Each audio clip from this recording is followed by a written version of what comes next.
आखिर वह फूल सी कोमल बिटिया जिसने अभी उम्र के तीसरे साल में ही कदम रखा ही था, जिसने अभी भी बोलना ही सीखा था, उसकी आवाज हमेशा के लिए बंद कर दी गई। उसकी आवाज, उस नन्ही बच्ची की आवाज, नन्ही बिटिया की आवाज हमेशा हमेशा के लिए बंद हो गई। वह भी एक छोटे हैवान के कारण, जिसकी परवरिश एक ऐसे माहौल में हुई थी जहाँ पर दर्द, इंसानियत और हमदर्दी का कोई वजूद नहीं रहता है। ऐसे छोटे से हैवान के द्वारा उस मासूम सी बिटिया की आवाज हमेशा हमेशा के लिए बंद हो गई, खत्म हो गई। सबसे बड़ी बात यह है कि ऐसी हैवानियत पर हमारा समाज अभी तक शांत है।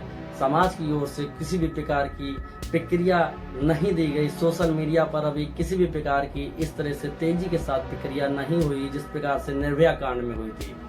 बच्ची मासूम है, गरीब है, तो संभवतः इस तरह की कार्रवाई ना होना पता चलता है। नमस्कार दोस्तों, मैं आपका मित्र आशीष कुमार वाजपेयी, एडवोकेट, पिछले 22 सालों से अधिवक्ता के पेशे में हूँ और आपके लिए लेके आया हूँ एक सनसनीखेज क्राइम स्टोरी। यह घटना कानपुर के चकेरी थाना के अंतर्गत है, जहां एक मजदूर की 3 साल की छोटी बेटी घर के बाहर खेल रही थी। उसे क्या पता कि एक हैवान उसकी तरफ बहुत ही हैवानियत भरी नजरों से देख रहा है। उसी मोहल्ले में रहने वाला एक 10 साल का दूसरे समुदाय का बालक उस बच्ची के पास आता है और उसे टॉफी देने के लालच देकर अपनी साइकिल से घुमाने के लिए ले जाता है। साइकिल पर बिठाकर जब वो उसको एक सुनसान खाली प्लाट पर ले जाता है, जहां पर वह उस मासूम के साथ में गंदी गंदी हरकतें करने लगता है। जब वह इस तरह के घिनौना कृत्य कर रहा था, तभी वहां पास से गुजरने वाली एक महिला ने उसको इस तरह का कृत्य करते हुए देख लिया। उस महिला ने जब उस लड़के को टोका तो वह बच्ची को धक्का देकर और दूर फेंककर वहां से भाग गया। बच्ची को धक्का लगने से उसकी आंख में बहुत ही गंभीर चोट आई। जब उसके परिजन उसको लेकर डॉक्टर के पास पहुंचे तो पता चला कि उसकी आंतें फट गई हैं। उस मासूम बच्ची को क्या पता कि उसके साथ किस तरह की हैवानियत की गई है। जब उसका इलाज कानपुर के बहुत बड़े अस्पताल हाईलैंड में चला तो डॉक्टरों ने पाया कि उसकी आंतों से रक्तस्राव हो रहा है, उसकी आंतें फट चुकी हैं। ऑपरेशन किया गया। डॉक्टरों की जो विशेषज्ञ टीम थी, उस टीम ने उस बिटिया का ऑपरेशन किया। ऑपरेशन करने के बाद में उस बिटिया को वेंटिलेटर पर रखा गया, जहां डॉक्टरों की कड़ी मेहनत और मशक्कत के बाद में भी वो बिटिया, मासूम बिटिया, अपनी जिंदगी की जंग 6 दिन के बाद हार गई। उस मासूम बिटिया ने वेंटिलेटर पर दम तोड़ दिया। दम उसने नहीं तोड़ा, दम अपने यहाँ सामाजिक व्यवस्था ने तोड़ा। भारत में होने वाली सामाजिक व्यवस्था ने तोड़ा कि इतना कृत्य होने के बाद में भी आज भी समाज हमारा शांत है। निर्भया कांड की तरीके से ही पुनरावृत्ति है एक मासूम के साथ में, लेकिन हमारे समाज में किसी भी प्रकार की तीखी प्रक्रिया नहीं देखी गई। उस बच्ची के लिए कहीं किसी भी संगठन ने कोई भी प्रदर्शन नहीं किया। और सबसे अहम बात यह है कि बालक की उम्र अभी मात्र 10 साल है, जिस कारण से कानूनी विशेषज्ञों की राय में उसको किन धाराओं में गिरफ्तार किया जाए, कैसे उसको अवरिक्षा में लिया जाए, जो कि अपने कानून के अनुसार 10 साल के बालक के द्वारा कृत्य को किस अपराध की श्रेणी में रखा जाए, इस पर कई कानून विशेषज्ञों के द्वारा चर्चा चल रही है। उम्मीद करता हूँ आप लोग भी अगर कहानी को सुन रहे हैं, समझ रहे हैं, तो इस पर राय अपनी जरूर देंगे। खैर, इस समय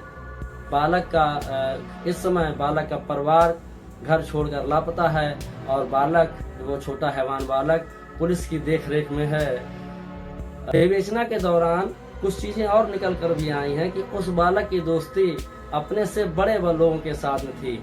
वह हमेशा अपने से उम्र के बड़े लड़कों के साथ में खेला करता था और अपने हम उम्र के बच्चों के साथ अक्सर मारपीट किया करता था।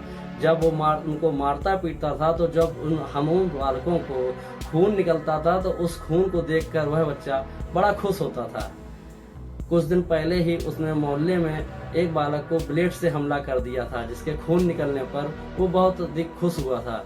एक विवेचना में एक बात और भी सामने आई कि यह बालक अक्सर गली मोहल्ले में घूमने वाले कुत्तों पर भी ब्लेड से हमला कर दिया करता था और हमला कर कर उनको मौत के घाट उतार दिया करता था। उनको जब पुलिस ने उससे पूछा कि तुम्हें ये सब करने से क्या मिलता है, तो उस बालक ने बहुत ही सहज अंदाज में जवाब दिया कि उसे यह सब करने में बड़ा ही आनंद मिलता है, उसे बड़ा ही मजा आता है ये सब करने पे। जब उससे कहा गया कि जब उससे पूछा गया क्या उसे कोई दया नहीं लगती है, तो उसने कहा कि मुझे इन जानवरों को मारने में कोई भी दया का अनुभव नहीं होता है। इस समय बालक पुलिस की देखरेख में है और कानूनी विशेषज्ञों की राय बराबर ली जा रही है। दुष्कर्म की धारा के साथ साथ गैर इरादतन हत्या की धारा को बढ़ा दिया गया है। बच्ची का पोस्टमार्टम कराकर शव चंदन घाट कानपुर पर दफन कर दिया गया है।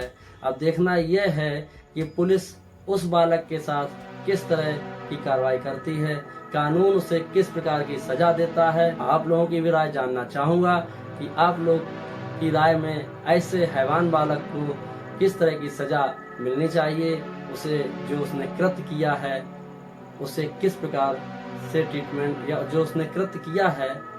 आप लोगों की भी राय बहुत जरूरी है और जानना चाहूँगा कि ऐसे बालक को किस प्रकार की सजा दी जाए या किस प्रकार से सुधारा जाए।